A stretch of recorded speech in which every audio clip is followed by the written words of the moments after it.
Hello YouTube, and thank you for joining me. Today we're going to be talking about race.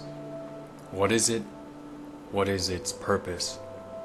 And what kind of impact does it have on our world today? Race as a construct or a heuristic has existed since ancient times. It has undergone numerous revisions over a period of thousands of years. Ancient perspectives on races, though, varied much from what they are today. Although races were understood to be part social construct and part biological construct, perspectives on hierarchical positioning of peoples largely was dependent upon perceptions of in- and out-group identity, not physical attributes or geographical birthplace. The organization of races into a hierarchical heuristic, though, did not occur until the 18th century and the advent of scientific racism.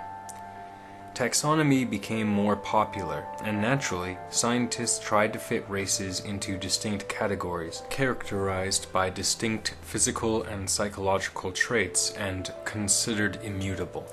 By the 19th century, scientists became insistent upon delineating races biologically, and eugenics and genocide based upon perceived race or undesirable characteristics soon followed in many parts of the world. Some scientists understood race as a social construct even then.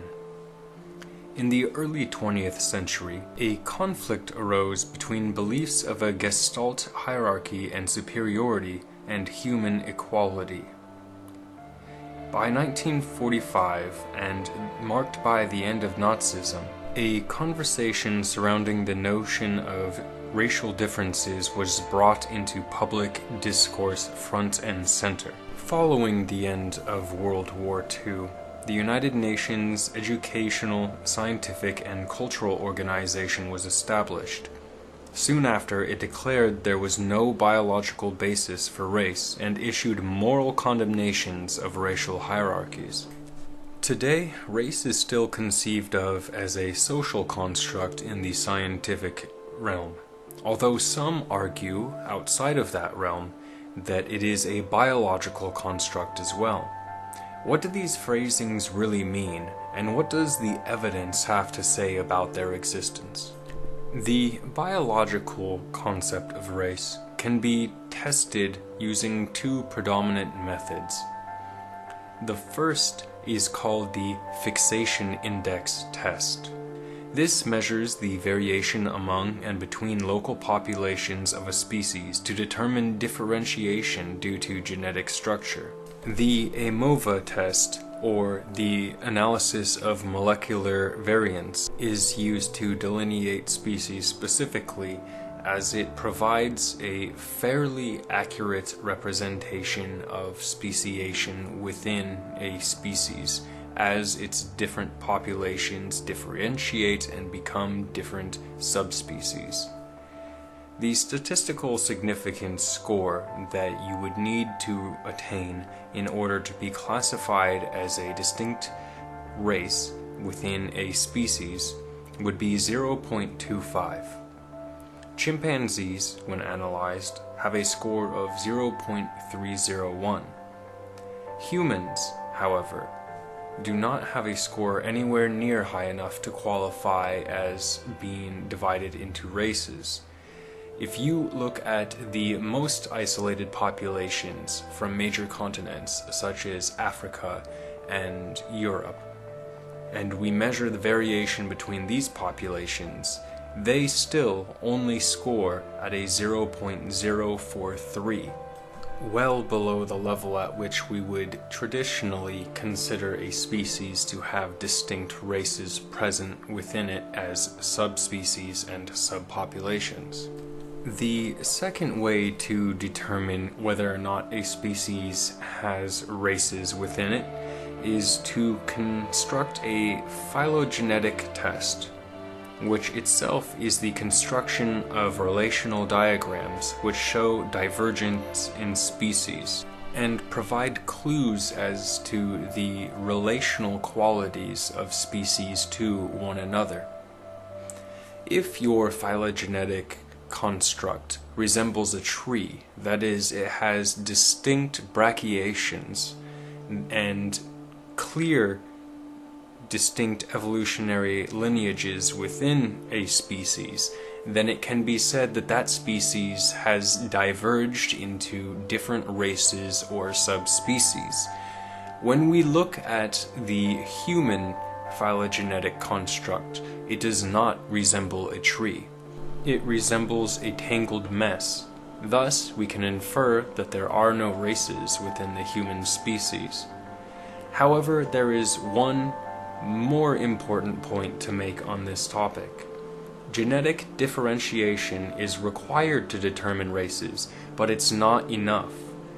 The reason being that principally there must be distinct boundaries between subspecies or races. Humans exist as a clinal species, meaning there are no distinct boundaries, and thus there is no basis for applying the use of subspecies or races to human beings. We are a unified species, one human race. I will include in the description to this video a link to a paper by Alan R. Templeton, which goes much further into depth on this topic. So, does race exist? Yes, but not as a biological construct. Race does exist as a social construct. But what does this mean exactly?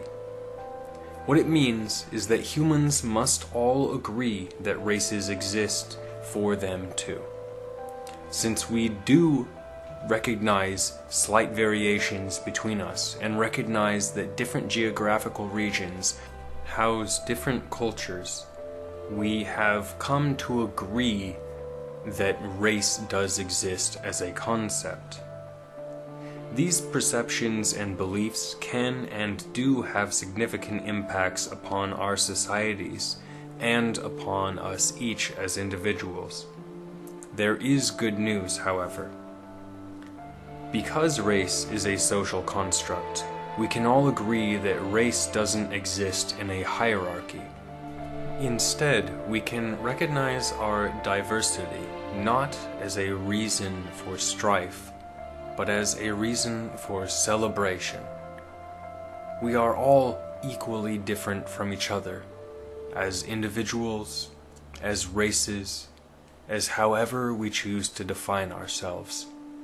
The important part is that we do not become preoccupied with these tiny differences, and we instead work together, utilizing all of our strengths and potentials to facilitate the development and improvement of the human condition and the human experience. As a final note, there is one area in which there exists a lot of confusion because of the ways in which the terminology of race is used. In anthropology, there are many definitions of race. These generally have to do with social constructs of race, lineage, and ancestry, as well as culture. If you see an anthropological study and it is talking about race, do not assume that they are speaking about races as if they are real biological constructs, or that they are trying to prove the existence of such constructs. Instead, recognize that they are using very nuanced concepts which can help them to analyze the meaning of different discoveries. In conclusion, the ultimate utility of race is that it provides us with an understanding that we get to choose how to relate to each other. What kind of world do you want to live in?